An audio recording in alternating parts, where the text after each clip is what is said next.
Right. Because as a son of God, God will always have the opportunity to have engagement with you and tell you things in the future, if only you are ready to listen. But all the issues that we have been putting across as an institution is to prove to everybody that we are not against prophecies. We are talking about communication of such prophecies that will end up creating fear and panic in our society, which is unwarranted. Honorable Chair, it's a simple matter. And it's a very simple matter. And truly is a very simple matter. And what is it? Honorable Chair, before I became IGP, nobody prophesied about me. Now my IGP, everybody is prophesying about me. I have no problem with it because I'm a public figure. But why should it be such that you found something, God have revealed something to you and you want to share with me? You have to make it a showmanship and tell the whole country that I'm about to die, which of course I'm not afraid. Because the only thing I'm afraid of is death. Because if you don't want to die, you shouldn't allow yourself to be dead.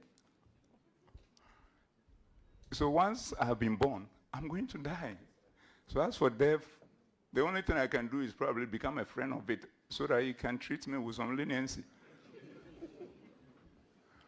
But the point is that you go and make such an announcement across the whole world. And I have a wife. I have children. I have a parent who is alive. And I have family members. So every day, when I live in my house, and I always get up around 3 a.m., and today I slept up to 5 a.m., my wife will be thinking that I'm dead. And this is something she is going to live with for the rest of her life. And why is it that God himself decided not to tell us when we are going to die? It means a lot. And even there, if you have prophecies about somebody dying, you have in our typical Ghanaianness environment, put it even in Proverbs for the person to decipher it. But I don't put fear and panic in the person's immediate family, in the person's extended family, in the whole country. And the question is that, Honorable Chair, you are all elected to be members of parliament by our votes. And therefore, you have been empowered by the Constitution and other laws to make certain proclamations, which is acceptable. But those who are prophets, who elected them over my life? Who elected them over my life? To just get out there and make pronouncement about me where I'm not a member of your family, I'm not your church member, and probably the person might not be even believing in God. And how can a family meet and that family is not thinking about its members, but is thinking about outside people who are not related to the family, and be able to get revelation about those people and share it out there to cause fear and panic? And the point, another point, all this matter, we have decided not to talk about it. We are deep-seated Christians that we don't joke with godliness. But we also will not allow anybody to use God to create a mess and confusion, because God is not a God of confusion, and God is not a God of disorderliness. So the final point we are making is, the Honorable Chair, imagine somebody says that from the beginning of this year, so the time we are in Easter,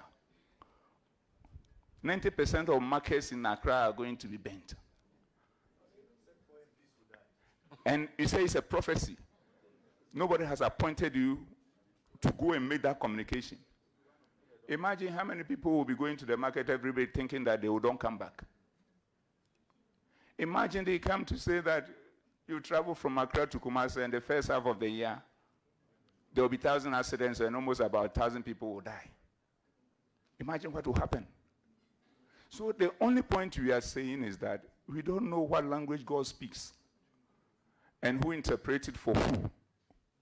But the point is that if God speaks to you, and then you go out there, ask the same God to give you guidance as to how it should be communicated, that will not affect the life of individuals in a manner that will put them in fear, put their immediate family in fear, extended family in fear, the country in fear. Wise at the same time, making sure that when it all settles, you ask yourself, the same God can give direction on the same matter differently. So all what we are saying is this: we are not against prophecies.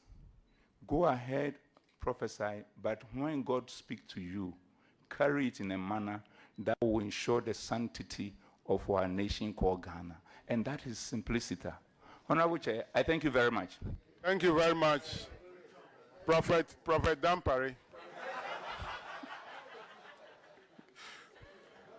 Thank you very much.